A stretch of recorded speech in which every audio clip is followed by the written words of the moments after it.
What's up, everybody? This is the Sports League Podcast. Back for another week. I'm your host, Alex Leak. We got the co host, Amanda, who's taken over the lead in picks. Uh, You had one week of glory. That was too much. I had to retake my throne. Yeah. Unbelievable. It was a rough week. I was pretty bitter. I am the sorest loser. I had one week where I was down by one game and I was a cranky little shit about it. So, Now you got a 1 game lead after picking up 2 games. Abe, welcome back on the show. Great to have you as always. Ready to talk some week 7 football. You excited? Most make sense week we had, except for mhm. Atlanta, in Atlanta. Besides that, I think everything else we could have pretty much, I'm okay with. Like everything how this went this week. It Yeah. wasn't, we had block kicks and we have stuff that have been happening the last few weeks, but it was nothing like, oh my God, like we're all on the phone just texting, like just hitting each other back and forth. It was not a lot of back and forth about controversy. Yeah. It wasn't a lot of chaos, as you say. Well, I will Yeah. say the Denver game was super chaotic, but the team that was supposed to win pulled it off. So it wasn't drama about an upset. It was That just was more entertaining than chaotic. That was Yeah. straight entertainment. Waiting till the fourth quarter to score all your points and to score 33 points in the fourth, like that shit's So wild. insane. Yeah. It was like a get right week. Like the teams that were supposed to win won for the most part, except for Thursday night, Abe. We can't pick Thursday night to save our lives. 3 straight weeks, it's upsets. How surprised were you to see Joe Flacco get traded to Cincy and have such a immediate impact? 5 touchdowns, no picks, and he's getting Jamar Chase the ball. I mean, you just said it right there. It was Jamar Chase. It was amazing how he came in and had common sense to like I have the best receiver pretty much in the league from last year, triple crown winner. I'm just going to keep throwing to him. Y'all might take my job, but it's not going to be because I threw it to anybody else besides him. He got targeted almost 19 times. He had like 14, 15 catches, and when he needed to go to Higgins, he went to Higgins, and it was a big play. It's probably the biggest play of the game. And Higgins was smart enough to slide down and not giving Rodgers enough time to come back and even think about winning the game. It was a good throw at the end, but I'm like, that's the kind of football game I wanted to watch. Like whoever won that game wouldn't matter because it was a good football game. It It wasn't was like a great 13 football. 10 game. It wasn't 13-11 like the Jets game. It was a game of two good teams playing. And it's crazy Yeah. how, we say how much about Burrow getting sacked, and you didn't see that a lot in this game with Mhm. an older player because he knows how to move in the pocket. He knows how to get the ball out. Like he didn't think twice about forcing the ball to his best player. And even on the crossing route when he dropped the ball, you saw his face. It was like probably one of the best like memes I've seen. He threw across and Chase dropped it, and he was just like, Yeah. He's like, you don't drop anything. The way he was shocked that his best receiver dropped the ball. But it's interesting too, because I agree with you. He gets the ball out quick. He's not going to try to run it. Like, I feel like hmm Joe Burrow will wait for opportunities to try to do it himself. Flacco knows better. He's like, no, I'm not going to fucking run this shit. Like, somebody get open or I'm going to throw it away. Like, he makes better decisions as far as getting the ball out and not taking those sacks. Also, he's a pretty big guy. So I feel like he's not. It's like watching people try to sack Josh Allen sometimes. They like run up to him and then they just kind of stand there and like, yeah, you're down. Like they don't physically knock him down, but it still kind of counts as a sack.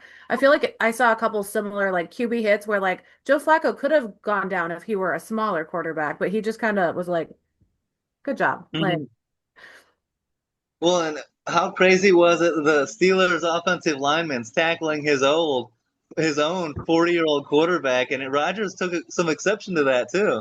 well, what's funny is I just watched the interview today of Aaron Rodgers. He's like, you guys missed the beginning. Like he was like pushing and like jostling me, and I was like, hey, man, I'm 41 years old. You gotta be gentle. Like I'm excited too. You gotta chill. And then Broderick was like, you know what? If it happens again, I might knock him down. I was caught up in the moment. I'm not promising it's not gonna happen again. Crazy. As long as he doesn't break his collarbone again, we're good. exactly. But I do um, think Aaron Rodgers is missing having his go-to receiver because you look at that Hail Mary throw, it was a beautiful pass.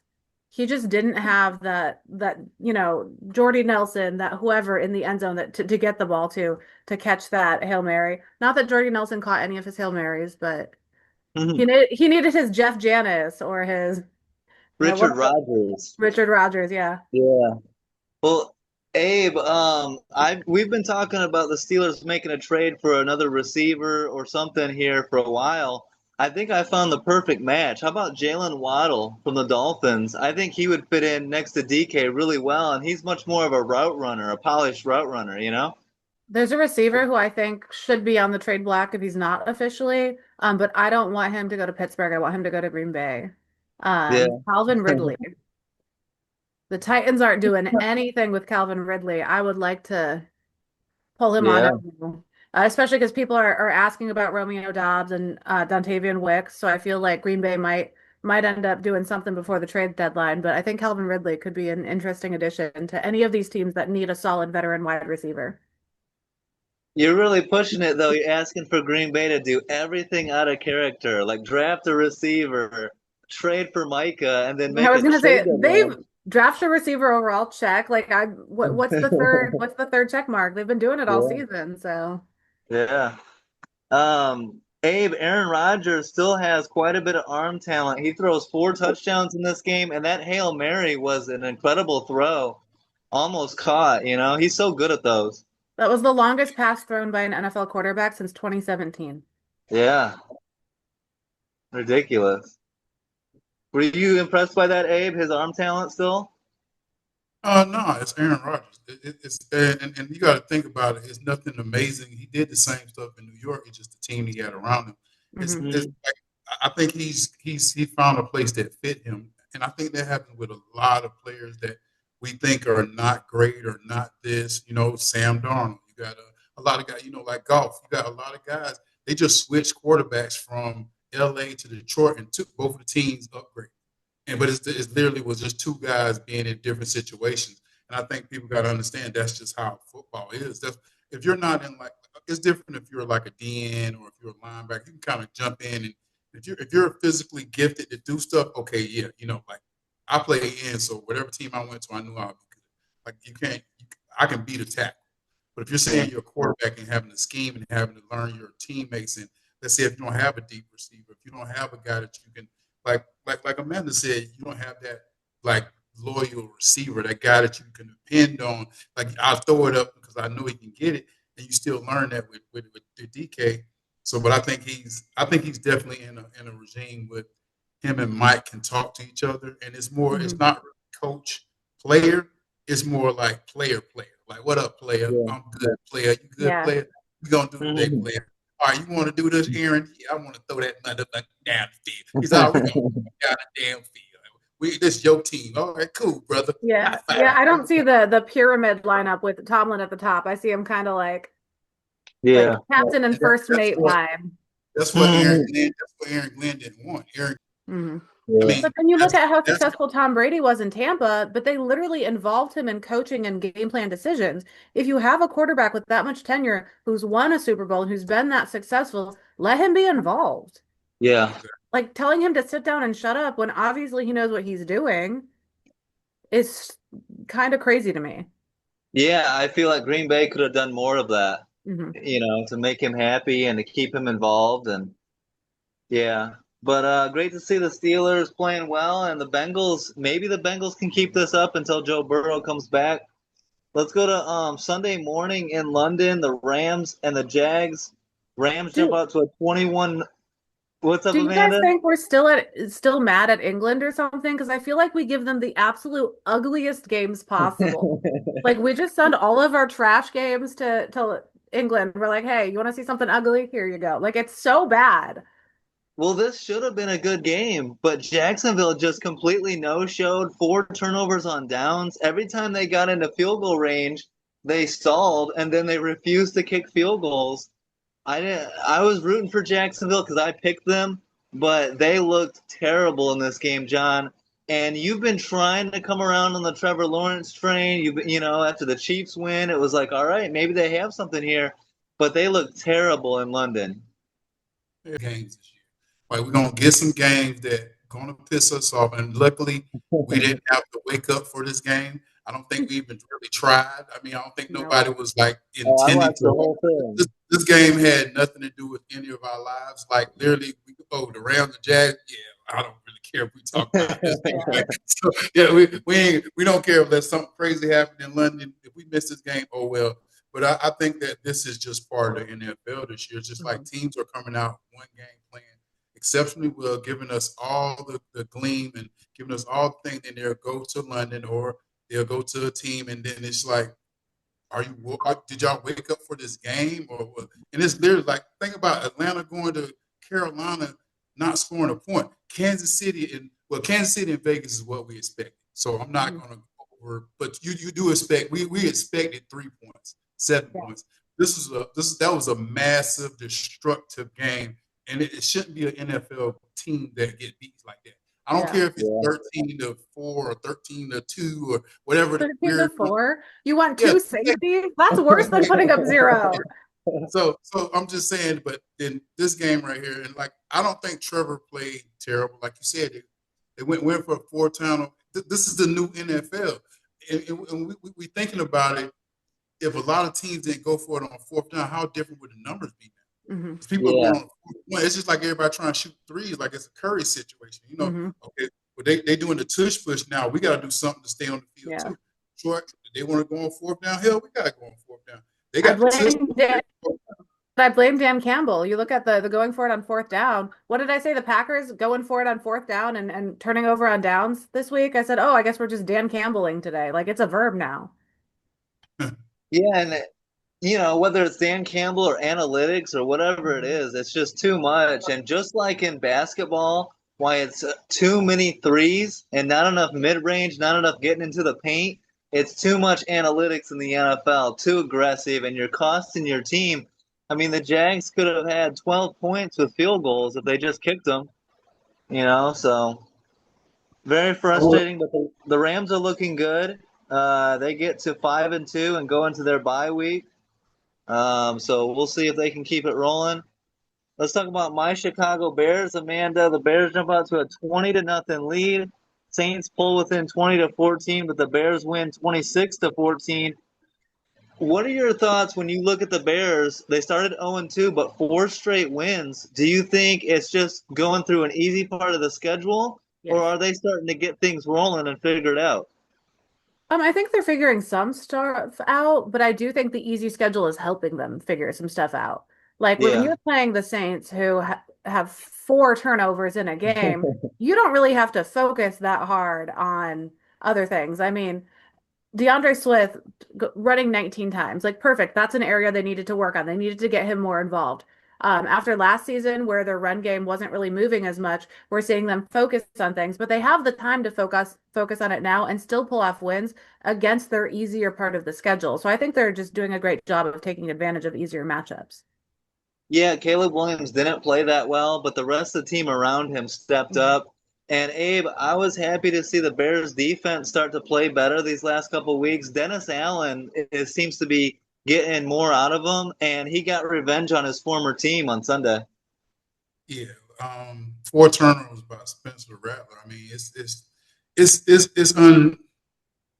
I don't know. I'm a Gamecock, so I like to see people put up their best effort. And not saying that y'all deserve to win this game, but he had 4 turnovers. If y'all was to play them again, we don't know if y'all would have literally won this game. I mean, Caleb didn't have a spectacular game, no touchdown and interception. I mean, Swift played well, but you got to have a good balance. And if you look at the score with 4 turnovers, you supposed to lose a game.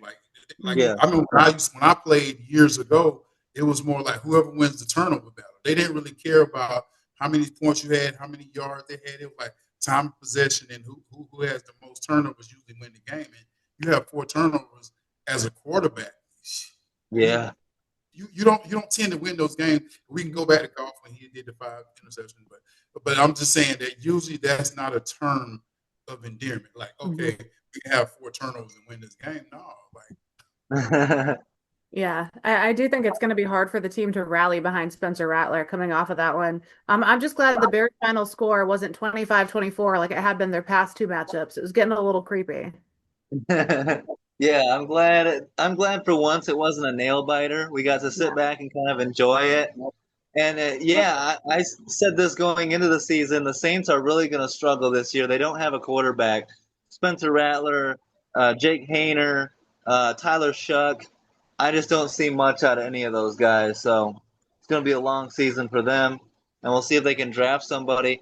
Amanda, how about Dolphins at Browns? Man, the wheels have really come off in Miami. Things things are not good. It's crazy though, because we talked about like this is the which coach gets fired first game, and somebody needs to lose their job after this one. But like the Browns seem to have kind of figured it out. Granted, their opponent didn't show up in this one. Like, I don't know if I've ever seen a quarterback performance this badly before in all my years of watching football.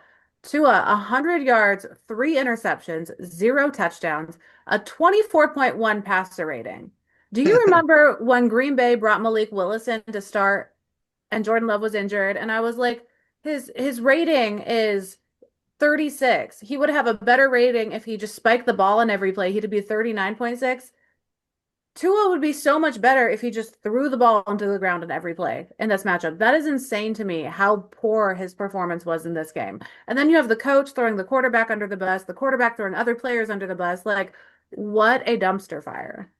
Yeah, I'm shocked they didn't fire the coach after this game, John, and I think they're staring down the barrel of a complete rebuild. Head coach, quarterback, all that stuff, you know?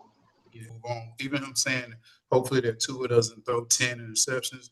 Some stuff you know that is kind of like I don't give a ish no more. Like, Mhm. okay, Yeah. hell, hopefully he just don't he threw three last. Y'all trying to put everything on me. Yeah, he threw three.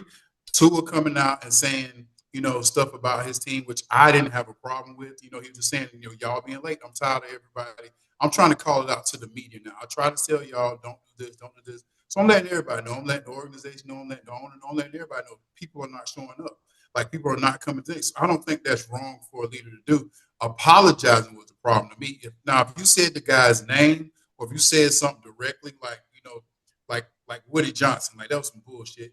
But I'm like, like, we knew, everybody know Justin Fields playing terribly, but to try to call him out is a different situation. Like, oh, my quarterback can't get a rating like this.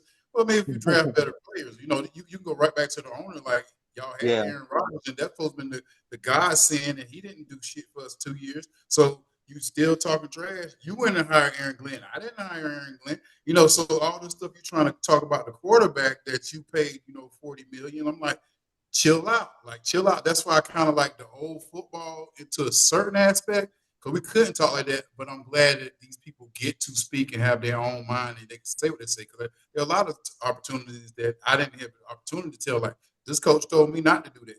This coach told me not to play in the playoffs. This coach told me if I play, I'm going to do this. This coach told me I wasn't going to play. But I didn't have that voice. So having that voice is good. And I think that, but for a head coach to, try to do it, and he's doing everything kind of jokingly now. I know he Yeah. has a dry, like, personality sometimes. We were loving him 3 years ago, though. 3 years ago, we thought everything he doing was corny as hell, but it was working. Now, when you're corny as hell, like, start looking like corny as hell, no, think about it. Russell Wilson was corny his whole career, as everybody said, but now his corny starting to not win. So now it's like, oh, everybody hate Russ. I don't got no problem with Russ. Russ is a cool dude to me. I ain't got no problem with it. But if you ain't winning while you doing it, it don't work. Yeah, corny and 1-6 don't mesh well together at all.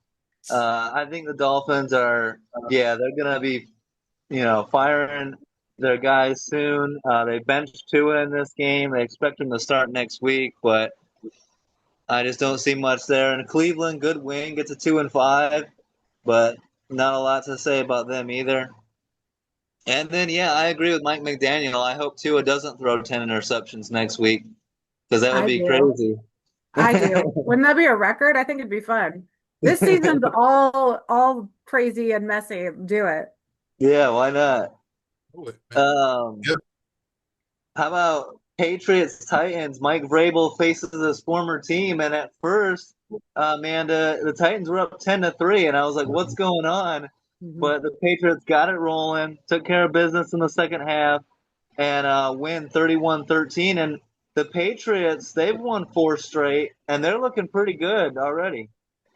What's crazy is you mentioned the Patriots winning four straight. So after this game, they're 5-2 with Vrabel as their head coach.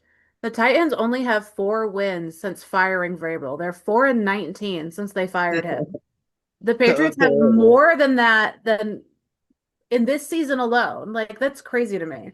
Um, I think it just shows that like sometimes it's not the coach, sometimes it's the Yeah. system and the ownership, and it's a mess. I'm glad the Patriots pulled this one off. They're running on vibes, and I mean Drake May is looking fantastic here. 284 yards, 2 touchdowns, no turnovers. Ramondre Stevenson was held back a little bit, but he still kind of got going on the ground. I feel like they need a solid wide receiver too. I feel like they're a little bit weak at that position as far as depth, but they looked good. Their opponent didn't really show up. I have a funny stat for Abe here though. So Mhm. far this season, the Titans have scored 51 points combined for the whole season. The Colts kicker, Spencer Schrader, has put up 51 points by himself. That's crazy. That is a bad stat to have. That is so bad. That is so bad. It don't even sound right. But like I hate when I like think something like prior. Like I didn't think Cam Ward was a first pick overall. I think he was the safest pick sometime because they saw him in Miami. Because I like when I watched him in Miami, and I said this every week now. I said this every week. He don't know how to move in the pocket. He was so used to Miami, like just sitting there and doing stuff like this. And I'm seeing you're in the NFL now. And somebody said he was like the next Jamarcus Russell. I'm not going to go that bad. He's definitely not him. But you saw the stats that I sent y'all about him and Levis. It's the same thing. And as what Amanda's saying is, it's not really the player. It could be the system that y'all trying to put these players in, thinking that y'all can do this and do that. You think because you draft high, automatically you're going to win. It don't happen like that. You Yeah. have to mold the quarterback around the situation sometimes, especially if you got you thought Levis was going to be athletic and doing all this, but then his decision making was terrible. Then you got another guy that's not mobile that can't really try. When he get pressure on him, he makes bad decisions. He takes sacks. He got the most sacks in the league right now, and it has nothing to do with anything besides the play calling y'all making him. Y'all trying to get him to think that he did so good in Miami, his decision making. No, he wasn't getting touched. Now he got a little pressure, and he just like, oh my God, football is too hard. Like, no, Mhm. he's still a rookie. I said the last few years we've been blessed with just rookie quarterbacks coming out, balling out, doing ridiculous stuff like Stroud and what was Jaden. his name? Yeah. So we had those two, and everybody thinking that this is what a new league of quarterbacks gonna be. Nah, Mhm. Well, this and then Yeah. look how much CJ Stroud has fallen off since that awesome Yeah. rookie season. But right. I agree with you totally. I think so often they're just like, oh, we'll just try it with the next quarterback. Like you either have to build around a quarterback and develop them or get super freaking lucky on your draft pick. You can't just throw a quarterback into a messy situation and expect the team to immediately start winning. I don't know, it's messy. And then you look at like you have veteran receivers on this team asking to be released. Like Tyler Yeah. Lockett was like, "Hey, let me out. I want to go somewhere else." Like not that Mhm. he was like, "Please let me go." Like that what a rough offense that has to be internally and emotionally when like the old guy that all the young rookie receivers looked up to is like, "Can I leave? Like this is a shit show. I would like to walk out now." Like not a lot Yeah. of faith in that team internally either. No, I was never a big fan of the Brian Callahan hire to begin with, and it didn't work out. And they're going to have to hire someone else, and hopefully they get it right this time. A couple options the Titans are looking at: maybe John Gruden, maybe Bill Belichick, get him out of North Carolina. Uh, I don't know, but Eddie George, maybe that's an option. He But would yeah, fit in. enough of that game. He'll fit in Uh, perfect. the, what's that? He'll fit in perfect for a little while just because he's Eddie. But I don't know if Yeah. he's going to be the guy. He's showing and right on vibes. I like that Alex is like, enough about that trashy game. Let's move to a worse one. The Chiefs blow out the Raiders. Vegas had no Brock Bowers, no Jacoby Myers, and it showed on the field 31 to nothing. Rashee Rice with 2 touchdowns in his season debut. He does seem to be providing a boost, even if he doesn't have the best character and all that, It Amanda. was But oh, it was real Vegas. Shut up. Yeah. Yeah, you guys were talking I would about love my Demarcus first name back to Russell. be Vegas. Yeah, my first name back is Vegas. Yeah, we want to ball out. Like Shut shit, up. I would have balled out at wide receiver in Yeah, this thank game. The you. fuck? Shut up, Alex. Hey, you The gotta play Raiders him ran on your schedule. the fewest number of plays by any team in a single game in 25 years. That The was Chiefs didn't wild. need to do anything to stop. Like it was so bad. What's funny to me is they were like, "All right, this is not working. Let's swap our quarterback out, put in Kenny Pickett." They were down 31-0. Kenny Pickett's first snap was a lost fumble. Like, just tie a bow on this loss and fucking call it a day. Like they should have just forfeited at the end of the third quarter. Just No, this How was can they be this bad, Abe? With they got a great coaching staff. How are they this bad on the field? that's the problem. It's just like Bill Belichick put in work. You got to play together. You got to. We got. We got Ash, whatever his name is, Ashton Jensen. We got his guy. Yeah, That's all you hear about was just names. But you ain't yeah. said nothing about the team. We got Max Crosby. We got this guy. We got this. Okay, well, let's see if y'all gonna play together though. Let's see if y'all can like really go in the locker room and play together. You remember the old Washington Redskins team when they had like Bruce Smith, like Deion Sanders. They had like everybody like all stars like Champ Bailey. They had everybody on that yeah. squad. Didn't win like 7 games or some weird Yeah. stuff. This is the kind of team that you thinking that we can just take a guy because we were here. We're gonna go to another place and do the same stuff. No, it's not the same. Just because you got Tom Brady as an executive now, no, none of that doesn't matter. If y'all don't literally sit in a room together and get to know each other, play together, understand that this is Vegas. This is not Seattle. This is not the same regime. You got to get used to different stuff, and also it's a different lifestyle. Honestly, like you're in Vegas now. There's way much more stuff. People are, and I'm not saying these guys are doing it, but I'm pretty sure they're doing it. Like, Yeah.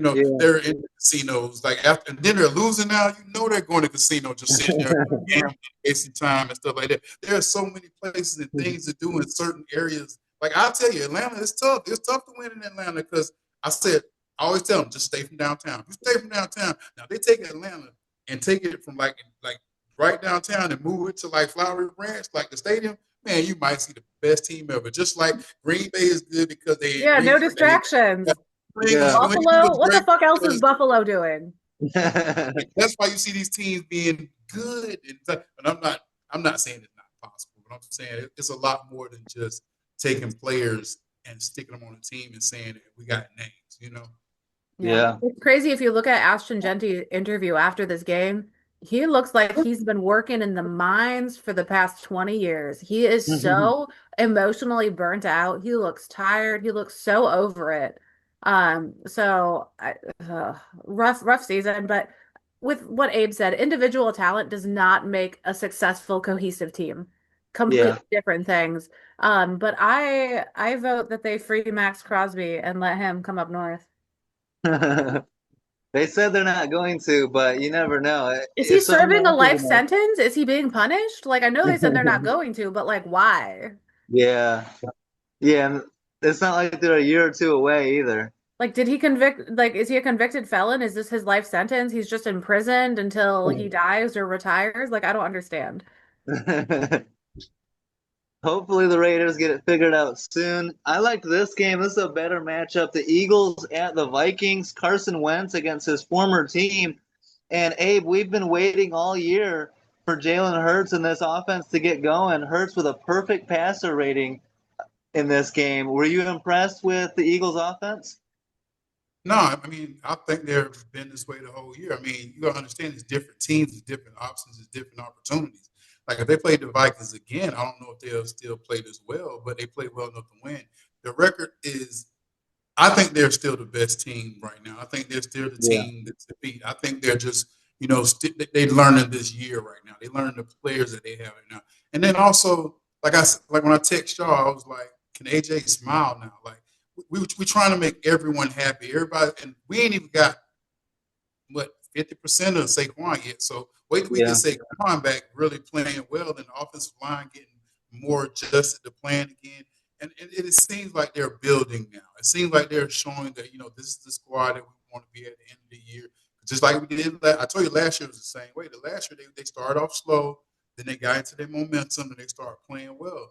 I think this is what Jalen Hurts can do when he's comfortable. I think when they're not beefing, like I think, even when him like not trying to force it, to AJ, and he was giving AJ the right routes, and AJ was getting open. He only had 4 catches, but he had 2 touchdowns, 121 yards. But he forced it to Devontae, and they had a great game. So it's like, for me, if I'm a player and I want to be the number one guy, but I see that other guy have 9 and 181, like, we don't really need you. So calm down. You can be the guy, but you're going to have your days, but Devontae's going to have his days too. We're a great team. We're not just about one great player. I understand you want to get a Hall of Fame. You need the numbers and everything. Keep getting these championships and keep getting these wins and stuff, and then you can leave after your contract and do whatever you want to do and try to get your stats up and all that stuff. Like, cause even when he was like, that's what you effing do. You throw the effing ball. Like, they had the thing with him talking about it and all that. I'm like, come on, bro. Like you're not the only one on the team. I know that's the diva mentality but you don't know how many times Devontae was probably sitting in the back like, I'm open. I can do this. I won the championship too. I caught a couple in the Super Bowl. He could easily be doing the same thing. So I think it's a little unfair for him to try to say that he's the guy when you have a legitimate receiver right beside you that can ball out too. Yeah, I wish their relationship looked better. Like, maybe they're friends and he just gets heated and stuff, but I mean, between the two of you put up 300 yards. Like, why aren't you guys like teamwork and just like hugging it out and stuff? Like, it just seems like they should be getting along better and they should be more supportive. And I feel like the team would be more successful. But both of these teams played really well. Wentz had, a little bit of a turnover ratio issue, but other than that, like, pretty solid matchup. But Jalen Hurts finally with a perfect passer rating in this one. It's nice to see them get going, but I don't know if it's going to stay that way. Like, I don't trust them. The team doesn't seem that enmeshed with each other to maintain this record and perfect passer ratings moving forward. Well, I am happy that they get this win. It's a nice road win, and it gets them off of that losing streak. And so, hopefully they can start to rebuild this, get a couple wins in a row, and maybe that'll help get them back on the right page. But Amanda, I'm much more concerned about the Vikings, who we questioned what their plan was this offseason, not bringing back Sam Darnold, not wanting to pay Kirk Cousins 2 off seasons ago. They go all in on J.J. McCarthy and kind of like soft benched him after 2 games. And Carson Wentz, as good as he is, he's not an NFL starter.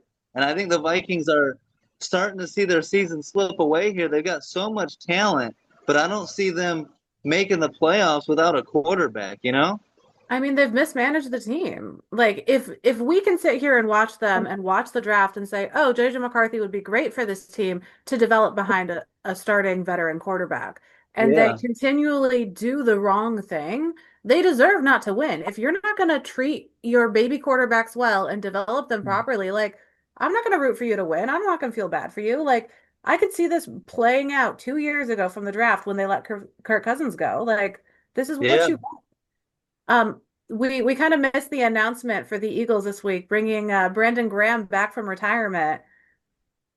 Does that move the needle at all, Abe? In my eyes, no. But I think what Amanda said and what you said is that his leadership might help the squad more. Maybe he can come in, but I think his leadership should have been questioned from last year when he was talking about all the trash talking. Like, if I'm Hurts and the other guys, and I guess they're probably cool now. It was cool to see him retire too, though. So now he coming back and like, oh hell, he come back on start all this. Because sometimes you had these rah guys. Not saying they weren't like captains, but they were captains, but nobody listened to them. They were captains because the coaches liked them. They liked what they did. They liked that they was there longer and all this other stuff.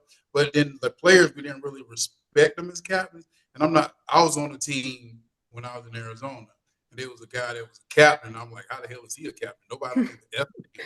But he was there the longest, and they just threw the C on him. I'm looking like, dude, I walked in there. I was ready to fight him from day one. No mas. I was ready to kick his. I'm like, dead. And I was like, oh, he's just because the coach liked it and he has the strongest name in. Like, so it is what it is. Hopefully, it's interesting. Out. Yeah, hopefully it works out well. I don't know. I would not saying I wouldn't get him but I showed you his numbers. I'm like, it's not like he's gonna come in there and give you 10 sacks or something like that. He's not gonna change it. He might change the D-line room because you don't have it. And I guess it's not like JJ Watt's coming in. Like, yeah, it's not like you coming and putting somebody in there. It's gonna be like, oh my God, it's gonna change. it's gonna be like, okay, he's back. It's like, all right. My favorite thing about that whole aspect is how many people reached out to Jason Kelsey like, "Hey man, you busy? You want to come back?" And he's like, "I'm super busy. Fuck off." Like he was like, "No, super busy. Thanks for asking, but no." Let's get this game out of the way. The Panthers beat the Jets 13-6. The Jets bench quarterback Justin Fields in favor of Tyrod Taylor, and the Jets owner Woody Johnson takes public shots at Justin Fields. It sounded like the owner was defending Aaron Glenn while taking shots at the quarterback. Abe, how did you see it? Obviously a mess with the Jets right now.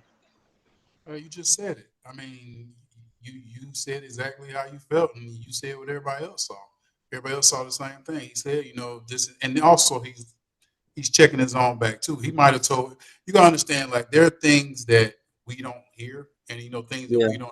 He might have told Aaron from day one, like, I don't really like the pick, but it's it's your team. I'm gonna give you this. So then he can kind of come back and like picking at Aaron and also saying, so it's not. It could be something that you trying to help Aaron, or you could be like, what you gonna do? Like Aaron, I told you I ain't want to do. You said you wanted to get Justin. I was fine with Tyrod. Like I ain't even want to waste money on the quarterback. I would have kept Aaron for another year. You never know. So it could be all that kind of stuff. And for him to say it, it's like it's more like a slap in the face to the whole organization. It was a horrible game. It's just the Jets just didn't have that emphasis at the end. It's like they didn't feel like they can win this game. That's what I felt like, because it was just so many turnovers, and it was only 13-6. The game was so effing boring. I'm looking like just like you ever seen like a little worm or something just scream, just die. Like, it was like, just die, just get this over. This game, like, y'all can win this game. It was so many plays that like Tyrod was trying to force it at the end because I think he was trying to win the job over at the end. So he threw 2 picks that he really didn't have to force them in there. They could have played a regular game, got it to 13 maybe, or kicked a couple field goals, but he was trying to force it down the field, trying to say, look, I'm the guy. But then he started getting sacked too, because O-line does really suck. It's funny to me that it was the same 2 players coming after him. Like Derek Brown got 2 sacks, J.C. Horn got 2 interceptions. Like, and it's not even that they had that great of games. It's that offense was so easy to take advantage of. I mean, this is the first time in Jets history they've lost 2 straight games with that defense only allowing 13 or fewer points. Like, as the defense who's holding these other teams back to low scoring games, I would be getting real ticked off at this point. Yeah. There's no answer there, whether it's Fields, whether it's Taylor, there's no quarterback there. They're just going to have to struggle through this season and get a high draft pick and draft somebody this offseason. But Amanda, Carolina is 4-3. They're actually pretty competitive. Now they got 2 running backs. So confused about that record. Well, Like, it looks so weird on paper. They look so much better than they are, unless they're playing Atlanta. They don't look like they deserve a 4-3 record. I'm confused by them. Well, they got a good test coming in week 8. The Bills come into Charlotte. So if they win that one, then we're going to be forced to open our eyes and be like, wow. But I agree with you. I think the Bills take care of business there. Well, no, I was just going to say that I think that would tell us that the Bills are actually just completely fallen apart at this point. I don't think that would tell us much about Carolina. But the Bills have dropped 2 really big games. So I would say if the Bills lose to Carolina, that tells us that the Bills are in full free fall and less about Carolina. But they're coming off their bye. I would put a lot of money on Buffalo in that one. I think they're going to. The bye week lined up so well for both Buffalo and Baltimore. They needed those bye weeks, man. Yeah, for sure. Instant classic. What? So talk about the instant classic game. I'm sick of this one. The instant classic. Amanda, I know you were watching this game close. The 4-2 Broncos, the 2-4 Giants. Giants had this game in the bag. They were dominating 19-0 going into the 4th quarter, but all of a sudden Denver woke up, scored 33 4th quarter points, and even almost blew it with 30 seconds left. But 33 seconds left. All the 33s is pretty crazy too. It's so crazy that this was the game where they did the Ring of Honor for Demarius Thomas, who died at age 33, and they had 33 seconds left on the clock before they kicked the game-winning field goal to put up 33 points. Like it was a very like a goosebumps kind of moment for Denver fans. What's crazy is my husband's a Denver fan. We've got the TV split between Green Bay, who also had a last minute back and forth pull off the win at the last second, and Denver. Like his dad doesn't really swear. He texted us and he's like, "Holy fucking shit, are you watching this?" We're like, "Yeah, dude." Like it was a crazy game. Yeah. Abe, the Giants, I mean, they're playing well. They almost stole this one, uh, but couldn't quite pull it off. And Denver, that's a good win for the Broncos to overcome playing bad all game, but just coming through in the fourth quarter, you know?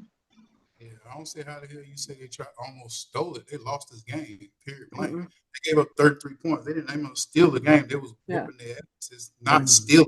If it's like, oh, it's Yeah. like we're taking left and we miss a pass, they just played bad ball in the fourth quarter. I think that's going to be a rookie lesson. Hopefully, they won't take this out on Devo like later on in the year if their record ends up being a little lopsided because of this loss because they played well enough to win. And even at the end of the game, they still could have Their won the game. offense was great the whole time. Other than Yeah, the Yeah, the one defense. interception, their offense was perfect in this game. That Well, fucking defense. that interception was really bad too, though, the timing of it and everything. Yeah, but I mean, other than that, like he had one really bad play, but other than that, the offense, no team has ever put up 33 points in a fourth quarter after scoring zero the rest of the game ever in NFL Yeah. history. And what's funny is if you are on sports feeds and sports pages, all of the posts about, wow, this Giants defense is fantastic, posted at the halftime, like, look at these numbers, they're unstoppable. And then you compare them to the end of the game, like, just kidding. Like, did they go to Yeah. sleep? Did they get too cocky?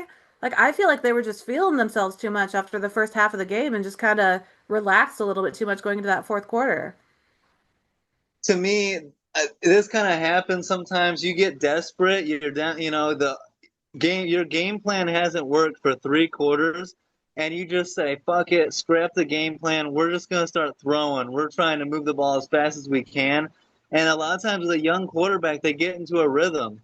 They're not thinking anymore. They're just trying to score as quickly as possible, and sometimes it happens like that. But an And incredible comeback win. yeah, what's crazy And is losing by 1 point when your kicker misses two extra points in a game. Them immediately cutting him, like, yeah, yeah, that's he how had you that. get He had cut. that coming. Yeah. Abe, Youngway Koo is in line to kick for the Giants. Graham Gano coming back. Maybe Koo can, get a redemption opportunity here. Yeah, I thought he was already starting. I ain't gonna lie to you. I don't even know who kickers are until like they miss a field goal, or because usually we kind of have the TV on and then you hear poof, oh shit, oh who missed the kick, who blocked the kick, then you would know the kicker name, or you'll see them miss a kick, but I ain't even know. I thought Cool was already kicking for him. Then I said, oh, they got another kicker. Oh, he lost his job. Oh, sorry, so sad. But I'm like, I don't even. I literally don't even know who kickers are until they either miss a kick or make something amazing. Besides that, you got it. But extra points, like I just don't get it. But also, I never played that position. As much as we talk trash about the kickers when they miss and do all this, I've never played that position. And this Mhm. probably, like, I was thinking about it when I was watching the game. I was like, I couldn't imagine like The all pressure. this. Yeah, Yeah. yeah. There you go. There you go. Like you got to be a little bit of something like schizophrenic or something wrong with you in your head to be a kicker because I'm not putting all that pressure on me. Like if they literally told me, John, you got this to do to win the game, I'll be boo booing all down my leg. I would have all kind of weird stuff going on. So I like you got to give these guys credit because I was thinking like when I play, I make a sack. If I don't make a sack, if I miss this play, or if I jump off sides, everybody looking at me. You miss a kick to win the game, and you can just come Oh, back the next week. Like you Death got to come back the threat. next. You Uh-huh. got to come back the next week and just be like, I got to kick again. Like I couldn't imagine being cool with like last year and missing like 6 kicks. I'm like, dude, like Hmm. you got to have something mentally wrong with you to come right back with good So it's psycho so shit. it's so funny how you mentioned not knowing like the kickers' names and stuff, like not knowing who they are. Green Bay has never had a 61-yard field goal in team history. Lucas Havrizik comes in. He was going to be a substitute teacher in Ohio. We bring him in to play last week. He helps us win the game, goes 5 for 5 for kicks. We cut him to make roster space for our kicker to come back. He didn't make it back, so we brought him back in this week. He just hit the game, well, not yeah, but the game winner, but Franchise records. franchise record for the team, 61 yards. And after Yeah. the game, Micah Parsons is like, "Yeah, I don't even know who 35 is. I don't know that man's name." Like he's like, I got to get to know him now. He won the game for us, but Exactly. they don't cross It, paths very often. Like the defensive players and special teams, like you guys aren't really like hanging out during practice and stuff. You got very different jobs. They be in the locker room playing golf or some kind of stuff. Like they used to, like, no, I'm serious. Like they literally be like scramble up balls. I used to come in college from pro. They literally don't be doing nothing. You would go in the locker room, they just playing like stupid games. I'm looking like, man, no wonder we losing, your asshole. Amanda, one negative for the Broncos post game. While everyone's celebrating, Dre Greenlaw has something to say to the official, and he gets knocked with a 1-game suspension over it. That seems harsh, but I wonder what he said to get that kind of a reaction. Yeah, I mean, we've seen some very deserved suspensions this season, but that one, I'm so curious because it had to be Yeah, something bad. Like to yeah. get a suspension off of running your mouth, like, ooh. I almost thought we were going to get a coach kicked out of this one. The coaches were getting a little feisty in that fourth quarter, and I was like, "Ooh, we about to have an ejection." That could Yeah. be why they got suspension too, though, just because the coaches were doing too much and Mhm. they kind of added all that up. Like, we got to calm Denver down. They doing Yeah, way too much. He running all in the we field. were Like doing he was so like, Yeah. much. yeah, let's okay. Greenlaw went. He did what to the referee Mhm. after old boy did this, and then they talking to just suspend him for a game. We tired of this. We like like think about okay, Kansas City game after the game is over with, they got in a Mhm. fight. So these extracurricular activity stuff that y'all Yeah. doing, Yeah. got something for y'all. Go curse somebody out. Go get in a fight again. Spin it. Yeah. Hey, spin it. We ain't gonna do this the whole year. The whole year we're not gonna wait till after the game, cursing people out, think because you can't get in trouble. So now let's just go ahead and nip this in the butt while we can. Well, luckily they go to Houston next, and they're playing a 2-4 team, so I don't think it's the worst week for him to be suspended. We'll see. Texans are scrappy, but starting to hit their stride. Amanda, the 5-1 Colts at the 4-2 Bananas. I mean, the Chargers. God, Colts what come is with all the yellow this year? I am so Those uniforms were so freaking ugly. Like as soon as I saw them, I was like, no, they deserve to lose. You can't like that is so ugly. Like, and I picked the Colts here. I was pretty solid in my choice, but I had more hope for the Chargers this season. And I feel like they're just not putting the pieces together. There's something going on. Because Herbert is putting up the right amount of passing yards, the right amount of touchdowns, but the turnover ratio is rough. Two more interceptions in this game. The ground game is leaving a lot to be desired for the Chargers. But Mhm. enough yellow, NFL. The Packers Mm, playing the Steelers this week. The Steelers are wearing all yellow. The Packers are wearing the yellow helmets. If there that you game isn't go. a turnover party, I don't like. They just see the helmets when they throw. Everyone's wearing a yellow helmet. That seems like a terrible idea. That should be outlawed. Absolutely not. Yeah, I don't know what was with the Chargers uniforms, but I was rooting for them. They get into a big hole and can't overcome it. Jonathan Taylor should be leading the league in MVP candidate right now. I know he's a running back and that's sacrilegious, but he's got 10 rushing touchdowns. This is his third 3-touchdown game. Abe, I mean, as much credit as the Colts get, Jonathan Taylor seems to be the engine to that whole thing. Yeah, like you said it. I was just thinking that. I was going to say that. So you kind of took that little clip from me. But no, that was a good assessment. But how this NFL is set up. Jonathan Taylor is not a guy that talks a lot. He's not a guy that Hmm. be on commercials and do all this stuff. He's not a guy that he just come to work. He go to work, ball out. He's leading the league in he's leading by like over 100 some yards, like 100, Yeah. 130 yards rushing. I think he got like 6 something, and everybody else got like 5 maybe. So he's doing it, but I mean that's just how Jonathan Taylor is, and he still get offensive player if he don't get MVP, and that's something that will because I think the MVP if the Colts keep playing like they're playing, Like if they literally keep, they will probably give it to like Daniel Jones could possibly deserve it. I know y'all love Baker and y'all was looking at other people in here, but if the Colts make it to the playoffs at the number one, and if they beat a couple of teams, to say he didn't play MVP type worthy is kind of ridiculous. Like, sure, he's gonna make the Pro Bowl this year, even if they lose every other game, he's still gonna make the Pro Bowl because nobody was expecting Indy to be even close to the team they are this year, and it totally because of Indiana Jones. Not even if and the buts about it. Taylor is able to play better because of Jones. You understand it because if it was only Taylor, it would have been no. We can just play the run. Don't worry about nothing else. But they actually have a passing offense now. They play action can work now because of this. So, but I think those two guys right now are the most important two guys in the NFL. Like honestly, with me, if they continue to play like they're playing, we're giving them credit, but we're not really giving them the real credit they deserve right now because of the other bigger names. Yeah, and Amanda, I think a big issue with the Chargers is health. They might be getting Joe Alt back soon. Omarion Hampton's going to come back off of IR. So I think when they get healthier, they'll start to get going. But they're in such a tough division with the Broncos, with the Chiefs, that it's going to be a dogfight down to the very end, down to Week 18. So, but yeah, the Colts are looking great. Tyler Warren, I'm so jealous. I wish the Bears had drafted him. He's been killing it every week. How about Chargers rookie tight end Oronde Gadsden? Abe, I don't know. You remember his dad played in the league, and it's cool to see the son balling out as a rookie. Yeah. Yeah, Miami back in the day, Ronde Gaston. I used to hate him just because I didn't like his name for some reason. I was a weird kid. That's so Ronde mean. Gaston. I was like, who the hell is Ronde Gaston? And then it's a hard name to forget. So when I seen it just now, like Ronde Gaston, son, a tight end. So his dad played receiver. Like, what the hell? Yeah. But it seems like there's everybody like Jason Taylor's son playing.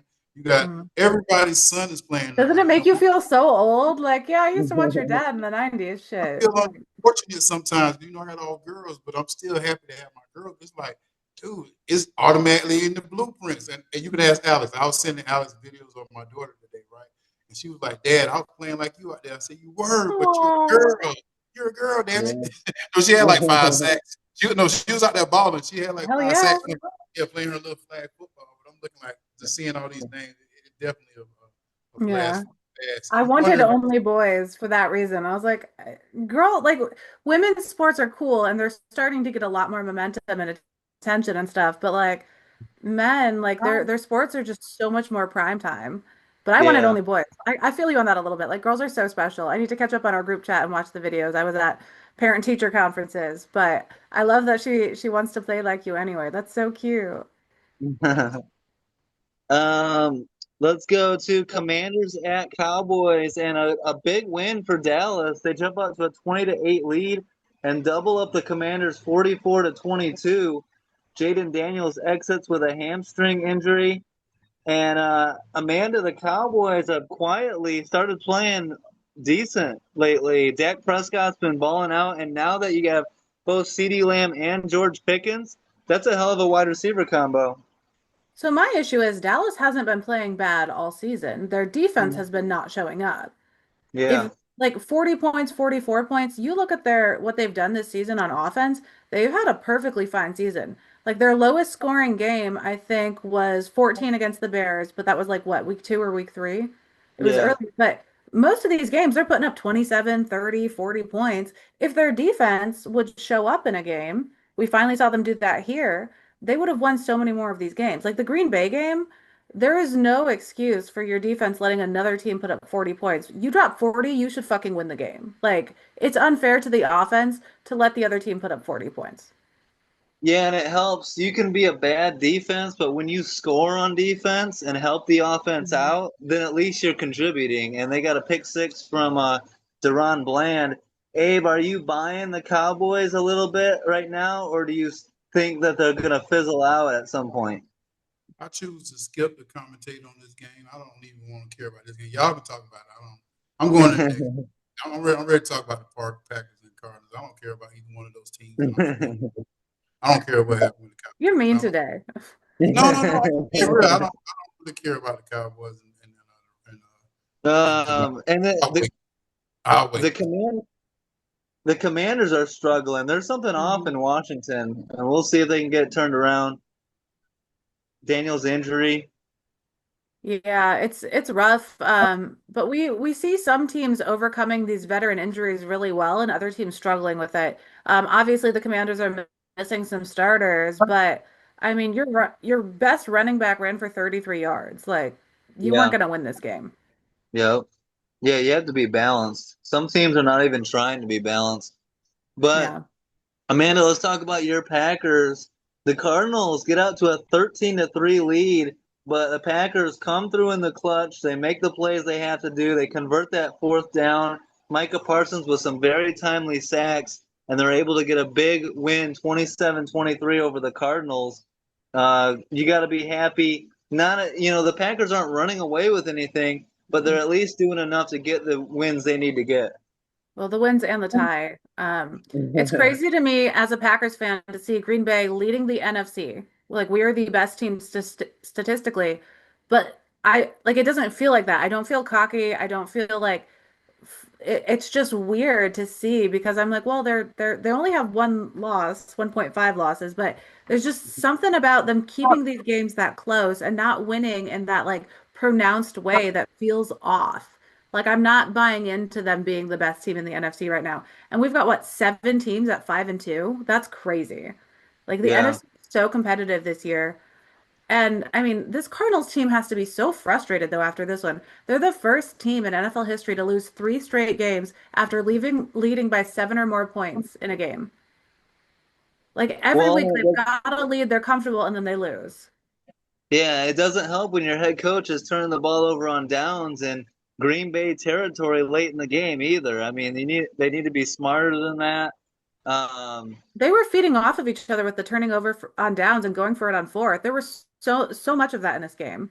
yeah, but Josh Jacobs and Tucker Kraft are two X factors for Green Bay. They've really helped out a lot. And Abe, what do you think of the Cardinals?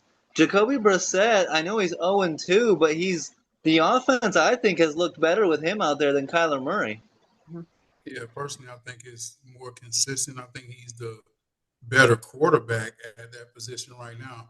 Like I said, if he was winning, it would really show him more credit. But how he's keeping them in the game, how he's preparing.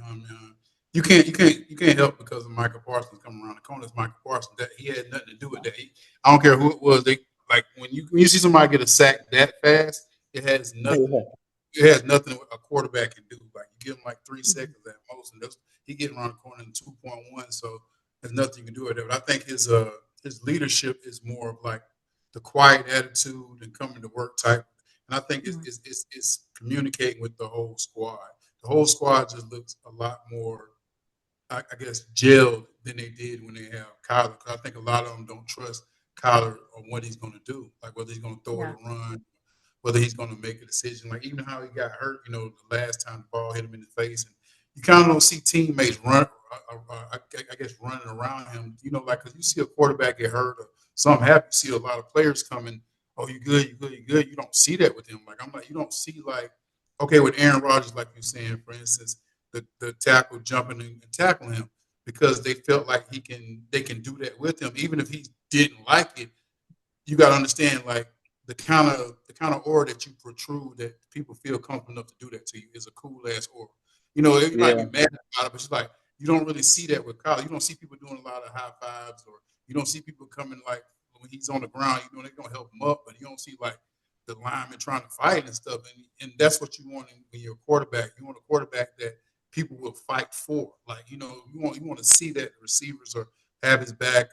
And I think every year it's kind of been like whoever his lead receiver was, they never had a real connection. Like you never seen them with a receiver, and you see them like together. Like when she was talking about Jordy Nelson, and you see every receiver you've seen around Aaron Rodgers, almost all of them, like almost all of them, you see them, they have that connection. Like Mhm. Matt Ryan and Julio, they had that connection. Even with Roddy White, like every quarterback, like I don't see that with Kyler. Like Kyler's like whoever come in, he's like, okay, come on in. All right, I'm gonna do this right here. All right, go ahead. You just gotta get up. I don't see the gelling. I could be totally wrong. I'm just saying what I see personally, like on the sideline and stuff. It's kind Yeah. of like I see see. like It's not he have his own meeting room. That's what I'm trying to say. Like it's like he's a Yeah. coach. You know? I agree with you Yeah. there. Is it too late for Kyler to switch to receiver? Because the way he likes to run and get his going on the ground, I almost feel like he would make a better receiver than quarterback, especially with his height issues. Like we see him throwing picks because he can't see over defenders. Like he's a good athlete. I just don't know if he's a good quarterback. Yeah, Mike, like a little Like, have we slot. ever seen a quarterback switch to? Yeah, I think he'd be good at wide receiver. I think we could get him out there, but I feel like it's just so far into his career at that point, we would never see that shift. Um, but rough game for the Cardinals. I mean, 5 game losing streak, being up 7+ points in the past 3 games. I think Jacoby Brissett has been an upgrade for them. Also, I really liked saying rude stuff about his name during the game. That was fun. Jacoby Brissett, sit the fuck down. It's a good name to play with. I was having fun in this one. Not stressed at all at the end there. Well, and shout out Micah Parsons. People were talking shit. They were Mm. cracking jokes. Only 2.5 sacks so far. Career high 3 sacks in this game. Shut all the haters up. And they were clutch too. I messaged you, Amanda. I said that type of game is exactly why you go and make the trade for someone like Micah Parsons. Well, what's crazy to me is all the people talking shit about him are saying like, "Oh, he wasn't worth the trade. Like, we need Kenny Clark back." Obviously, you're not watching the game because the amount of first of holding calls that are not called on Yeah. defender. He is held on almost every single play. The amount of people he pulls off so people like Rashawn Gary can step in and make the sacks. He's getting so many quarterback pressures, doing so much on defense, but numerically, as if it's not a sack, people are going to talk shit. So I'm glad Yeah. he had this game to kind of back up how successful he's been, but it's absolutely bullshit that people have been talking about him because he's had a super, like he's been contributing since he got there, since week 1. He's contributed on almost every single snap. So I'm annoyed, but I'm glad he got his game. I'm glad he's hitting career highs to shut people up, but people are stupid for talking shit anyway. We like to call those people casuals and then tell them to hashtag watch more football. Ape is Abe, not. let's talk about your Falcons. They get on Sunday Night Football, looking to keep it rolling after that big Monday night win against Buffalo. Michael Penix saying, "We've arrived, we're here."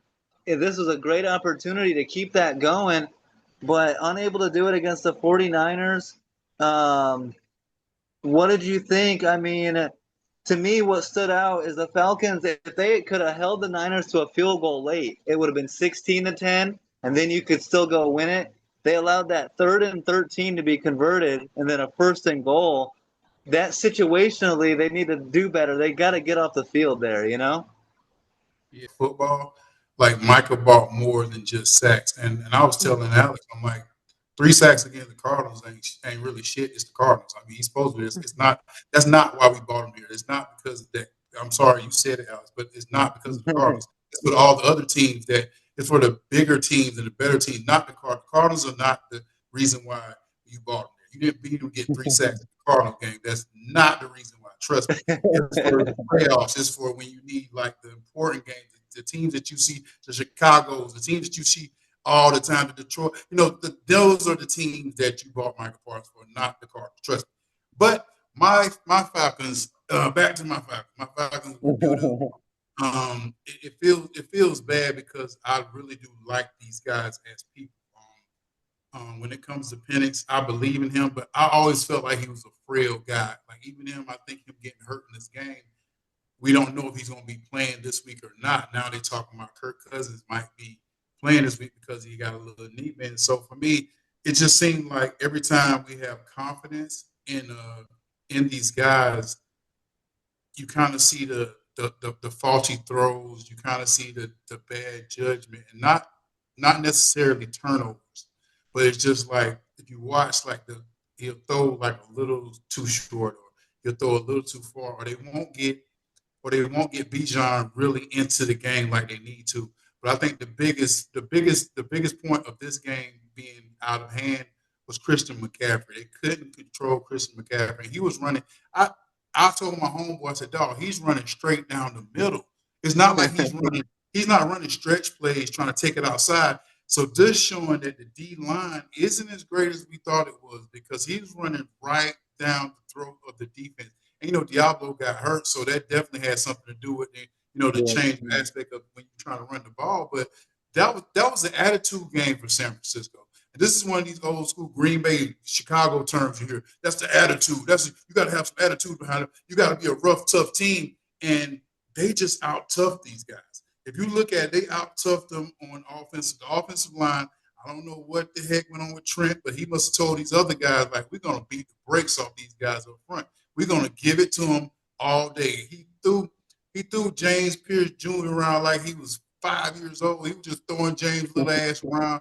I mean, so it was just really a mentality game because they didn't have all their great players, but we got 4 of our good players that we need, and we're gonna ride out with them. And that's what they did. CMC, you're gonna ball out. Kettles, you're gonna ball out. Trent, you're gonna call out. Hey, Matt, you good, baby? We good. Let's go. And that was it. Like, you ain't need to know nobody else's names. Like, Jennings didn't do no amazing shit. Like, nobody else did anything. They're like, CMC, ride out, baby. That was it. And it was straight attitude. It was just a team saying that, you know what? We ain't losing to no young quarterback. We ain't losing to no young running back. We're going to come in here. We're going to show out. We're going to let our nuts hang. And that's what they did. Amanda. Shout out to Saleh, too. Shout out to Saleh. Because Saleh, I think Saleh deserves his credit. He is a great defense coordinator. And all the stuff that's going on in New York. And now you see this. So it wasn't Saleh's fault. It's just New York. It ain't Aaron Glenn's fault either. He's doing it with no-namers at linebacker, too. Fred Warner goes out. Some new guy comes in I've never heard of, and he's got 10 tackles in this game. But, Amanda, you are absolutely right about the whole sacrifice for Christian McCaffrey thing because the entire team is injury hit, but CMC has stayed healthy and is balling out, and they're 5-2. It's It's so working. crazy. 200 Yeah. yards. I mean, if your running back and your O-line can get enough space to get going, I mean, he is one in a lifetime kind of running back. Like, it's working so far, but at some point, like, the wheels are going to fall off the wagon unless people start getting healthy and getting back in the game. Like, there's only so many people you can go down and bring up to fill in holes. Like, your second string and third string start getting injured. Like, where are we going with this after that? But they're doing a Yeah. fantastic job so far. Next man up, like I've never seen before. It was huge getting Kittle back, and he wasn't very impactful in the receiving game. He was so But funny. He was like, "Yeah, sorry guys, 3 touches. That was my bad." yeah, but he was great. He's one of the best blocking tight ends in the league, and I think he played a big role in getting CMC going. The Falcons, some good news for Atlanta. The Dolphins are coming to town next week, so a good bounce back game. Let's get back above 500, get to 4-3, beat the brakes off of the Miami. What happened? Let's go Monday Night Football. See, I was having a great week until Monday night, Amanda, and then the wheels just fell off. Listen, I had a perfect Sunday until Atlanta, who I literally, y'all, you don't understand. I wrote Falcons on a quarter because I am 0-6 in my Atlanta picks. Like, one week I'm like, oh, they're gonna suck this week, and then they beat. Like, I can't. I'm just flipping a quarter from here on out with my Atlanta picks. So I don't feel bad for you. Um, Sorry, you don't deserve to be ahead of me in picks, Alex. If only, and for whatever reason, Baker Mayfield was off in this game. The Bucks at the Lions, they get Mike Evans back. Emeka Ibuka is playing. I'm feeling confident. Time to send the Lions on a losing streak. And Baker was just a little bit off. Some overthrows on some plays. The Lions get out to a 14-0 lead. Tampa Bay was Real in this quick, real game. quick. Did you just say he was a little bit off? Baker was so far off. He Yeah, overthrew Roots the entire game. Like, I love Baker, you know that's my boo, but he was not a little bit off. He, like, I don't know if he was sick or something, but that is the something. worst game we've seen out of Baker in a long time. He was overthrowing the entire game. Yeah, and unfortunately, Mike Evans got hurt on one of them, broken collarbone and a concussion on the play. So that's nasty. What's Uh, crazy is there had been a play earlier in the game where he bounced, I don't know if it was off the sideline or in the end zone, where he bounced on his head and there was no concussion protocol followed there. and he smacked his head hard against the ground. And then that second one, he just went limp. And we've got the announcers talking about whether or not it was a completion while he's unmoving on the field for 3 minutes. Yeah. That Yeah, it was should have been a great. catch. Yeah. Abe, but the good news is they say that Mike Evans should be able to come back mid to late December. So if the Bucks can stay in this thing, they might get a boost from veteran Mike Evans going into the playoffs. Yeah, but he definitely not gonna get his 1,000 yards this year, probably. Mhm.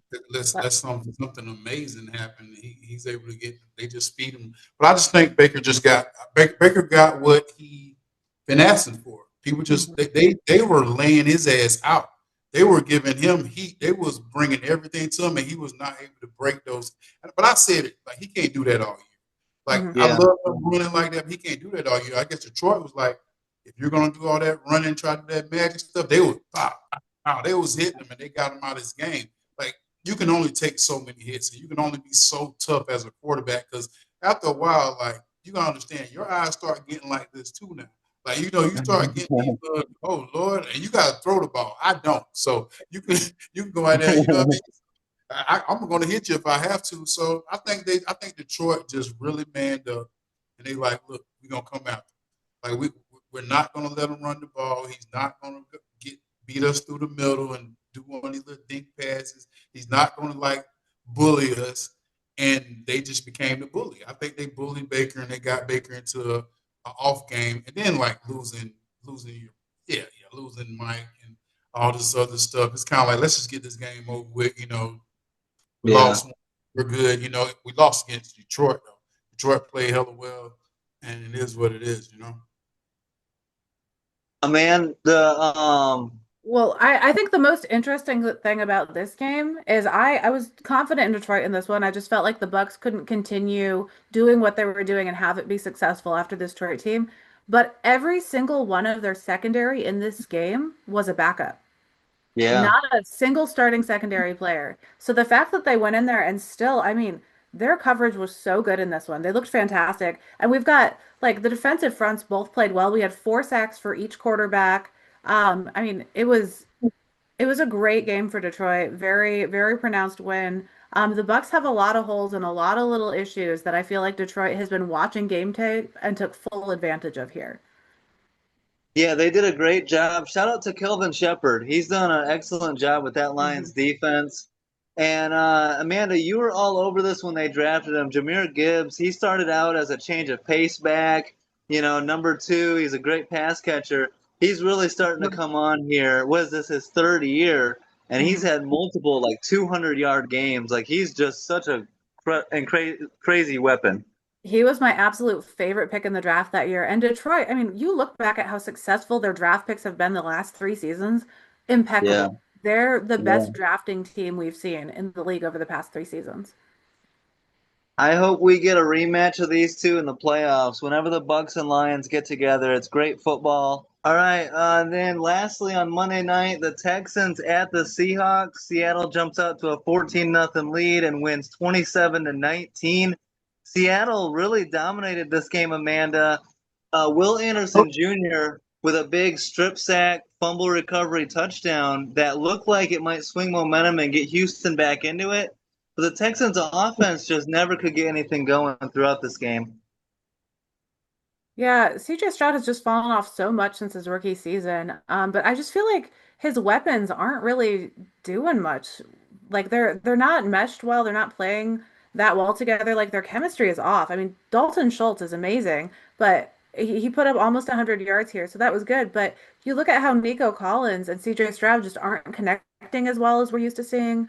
There's just something going on internally, and it's sad to watch because their defense has been trying to keep them in games. Yeah, the defense has been balling. I just think, Abe, I think the two biggest pieces Houston is missing is Tank Dell and Joe Mixon. And I think without those two guys, the offense is severely handicapped. Is that what you see? No, I just see a unconfident quarterback in C.J. Stroud. I mean, like we've been talking about the next man of looking at San Francisco, looking at all these other squads that are down people. C.J. Stroud was supposed to have been the catalyst of the squad. This is the reason why Yeah. all the other guys were supposed to be so good. Even him saying like he's 23 and he's feel like he's slowing down at 23, and like things that you're saying is I don't know if he mentally prepared himself to be a NFL quarterback because of his rookie year. I think his rookie year got him so confident that he thought, a lot of people get in the NFL and they have a good rookie year or a good second year. They feel like, oh my God, NFL is easy. And they stop preparing like they really should. Like the growth Yeah. kind of is. So that's why we're seeing some of these guys as quarterbacks getting better, like the Geno from the years prior, or even the Darnolds now, because they're later in their career and they didn't have their success to like 7 or 8 years in. So now they know how to quarterback. So I think he took a lot of the stuff that he did as a rookie, but he didn't build on it. And now he's kind of like, it's tired now because last year you should have been building on that. But now this year you're like, oh, I had a terrible second year, so now I got to get the stuff that I don't know. Oh, I got to do this stuff now. Oh, they putting more stuff in it because now, the coaches now are putting everything on you. They want you to like know how to call your own calls now. They want you to know how to run this play. They want to know like all this stuff you need to know as a quarterback now. And he's kind of like, well, my rookie year, y'all kind of only gave me these two options. Now y'all want me to know this defense, know this. And I think it's all piling on him right now. And it's starting to stress him out as a player because of, sometimes that early success cannot always be good. Sometimes it'll get you in your head like, oh, this NFL is easy. No matter what you think and no matter how it's going, we need you. And if you want to go back to your rookie year and we can simplify it and make you feel more comfortable. And like I even said with Atlanta, I think every coach should do this with a quarterback or even with a player that you feel like is not playing well. What do you want to do to make you comfortable? What can we do to make you comfortable? Because you're going to be here. Like you're going to be here.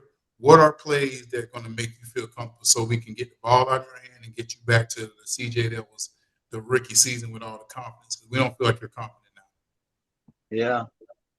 Yeah, I agree. I feel like having the conversation and working with the quarterback, like it's not like your team is going to improve until you have that conversation and until you figure out what's going to work for them. So even if it's a step back and you need to simplify things and it's not where management thinks he should be at this point in his career, you can't think a quarterback into playing better and playing more confidently. You have to actually work with his current skill level. But yeah, his interview where he's talking about like, yeah, I just feel older than my body's aging. You're 23. You shouldn't be feeling old at 23. Yeah. Yeah, that's interesting for sure. And I think they need to do a better job of surrounding him with talent. I know they drafted some young guys, but you look on the other side of the ball, Jackson Smith and Jigba is unguardable. It doesn't matter who it is. Every week he's putting up ridiculous numbers. And imagine if CJ Stroud had a weapon like that. He's got Nico Collins, he's got Dalton Schultz, but I think he's missing like a true number one that can just get open constantly. Puka Nakua. There's tons of examples of these guys, and the Texans just don't have it, in my opinion. My favorite moment of this game is JSN getting involved in a bit of a squabble, and him having his helmet off. So the ref is like, no, there's one guy without his helmet off. So he's literally like standing over to protect JSN. But the amount of memes of just, oh no, he's on my parlay. Like, no, he's on my fantasy team. Leave him alone. So funny. Like the ref was doing exactly what he should do, protect the head of the helmetless player. Like it was perfect, but the memeage of it is so good. Yeah, that dunk was awesome though. That I know he got fined. Oh, Feeling that dude had some hops though. I was like, dude, I wouldn't even care if I was a coach or if I was somebody else. Dude, that was a highlight. Like, dude, I love that. Like, I'm putting that all over the thing. That was no, nice. the NFL fined him for that. He got in trouble for it, and they're using it as the picture for their thumbnail for the official picture of the game. The NFL is like, bad boy. Also, great picture. That's so Yeah, fucking rude. That's some yeah. bullshit. Like, Let him obviously, go. great publicity move. It's a fantastic picture, but to find a player and then take footage of something that got that player in trouble and be like, that's a great picture, homie. Yeah. Bullshit. Like didn't they do the same thing kind of like Shador? Shador went to the fifth Hmm. round. They throw him on the front like, boom, Shador. Look like, come on, Yeah, use all this shit. Yeah, Them capitalizing off of shit is so funny, and the double standards are so real sometimes. yeah. It's ridiculous. That's one of the biggest issues we have with the league. But yeah, let players dunk. Let players celebrate. Let them taunt a little bit. It's not the end of the He's got Well, the world. hops. Let I the ain't man saying dunk. I'm not saying let them dunk because it'll fuck a game up sometime because if, like Tony or whoever they used to dunk and everything. Graham messed it up for everybody because he hung and they had to stop the game because yeah, you're gonna dunk, but you gotta dunk. You gotta be He like broke the goalpost. you Yeah, gotta you be can't hang on it. about that. Like you can do it. You gotta be less than 180, 190. You can't be There's a Yeah. weight 250. limit on You goalpost can't be dumps. Yeah, 250 you trying can't to have Chuck doing it. yeah, you can Can you like imagine a big you man pick six? Big man can't even jump that high. Like, what do you mean? I'm Got a saying if you're 290 250, pounder jumping up there. if you're 250, like 6'5", and you're a tight end, you're going to dunk that. Yeah, that's Just true. because of See, Tony. See Tony Gonzalez do it, Graham do it, you're going to want to do it. yeah, Then I you was gonna have say Jimmy can get up there. DK could get up. his Yeah. dunk. His dunk was fine. Like seeing his dunk, like when I saw him dunk, I was like, that was so fucking smooth. It That's was so Yeah. smooth. so smooth. I was like, I know Yeah. any NFL fan has just like the biggest receiver jealousy over JSN. Like he is so clean. His routes are like so fluid. He is fantastic. Yeah. Him and Amon-Ra are the best route Mhm. runners by far. So good. It's like poetry in Um, motion. yeah. All right, let's wrap it up on this. Week 8 Thursday night football coming up tomorrow night. The 3-3 Vikings at the 4-3 Chargers. Carson Wentz expected to start once again for the Vikings. Aaron Jones is coming off of IR and practicing. He could return Thursday night. Chargers are hoping to get tackle Joe Alt back. So nice to see these teams getting a little healthier. This is a big time matchup in LA. I'm all in on the Chargers here. I can't pick Carson Wentz and the Vikings. I think, yeah, I'm just not buying them. Give me the Chargers at home. What do you think, Amanda? I think we're not going to need Carson Wentz to do much. Aaron Jones and Jordan Mason back at it. I think that that running game is going to do it. And also, Brian Flores has been looking at this offensive line that has allowed the most pressures in the league this season, and he's just drooling about getting after Herbert. He's just been straight salivating over that. So I think Minnesota is going to win in a close one. If Aaron Jones doesn't play, I might revisit my pick. But if he's in, I think they can pull it off. All right. Yeah, we'll see it on Aaron Jones and Joe Joe Alt. They're Alt. both. Yeah. We'll With see. them both playing, I'm gonna pick Minnesota by 2 or 3. If one of them doesn't play, then we might revisit. Good. We could be tied going into Sunday. Perfect. Hey, what do you think? I got the Vikings all day. I'm kind of over the Chargers now. I'm not saying they can't be a good squad like we were talking about. I kind of put it all in on. I really thought Herbert was the guy. I thought they were going to be a consistent team. I thought it was going to be somebody to shake up the AFC a little bit more from the West. But I'm kind of over them now, so I probably won't pick them anymore this year. It's just because not saying they're not going to win anymore, but it's just like Minnesota seems like the more beginning of the year, I would have picked Minnesota pretty much over a lot of squads. So I think it's the more rational thing. And like I said, I think we're starting to get into the make sense part of the season because Yep. Yeah. then it was the chaos for you. Now we got the make sense. Then we're gonna have the evident at the end of the year. We're gonna know who's gonna win. Like this is the evident winner right here. So right now we're in the make sense mode right here. So I think it makes more sense for the Vikings to be the team that wins. Yeah, and Well, you to look at me, how much LA has relied on their run game, and then all these injuries. I mean, Amarian Hampton is injured, Najee Harris, their fourth string back Hassan Haskins. There's so many injuries that they're so limited at. I mean, they've been 4.9 yards per carry averaging so far this season, but you're down that many running backs, or they're so banged up that they're not going to be as productive. I just think it kind of took away one of their best strengths. yeah, you might see Naheem Hines in this game. It's been so long since he's been. Yeah, Yeah. yeah. I just think it's going Um, to be a rough game on the ground for them too.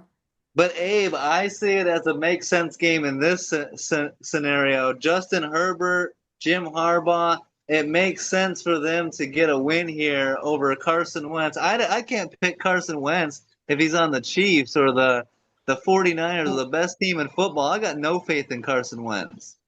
I see. I have more faith in their coaching staff than I do in Carson Wentz. You realize none of the positive things I said were about Carson Wentz. And Justin Right. Herbert has played this Minnesota team fantastically. Like 2023, 40 of 47 passes, 405 yards, 3 touchdowns. Like he can Yeah. beat this team, but they're just so beat up right now. I don't know if it's going to be the same type of matchup. Yeah, hopefully both these teams get healthy soon and get back to playing their best football. But another great episode, as always. Triple A kills it every single week. Thanks to John Abraham. Thanks to Amanda for making it once again. And we'll be back for our game picks on Friday and back at it again next week. Don't forget to like, subscribe, leave a comment. Stay tuned all season long, and peace out.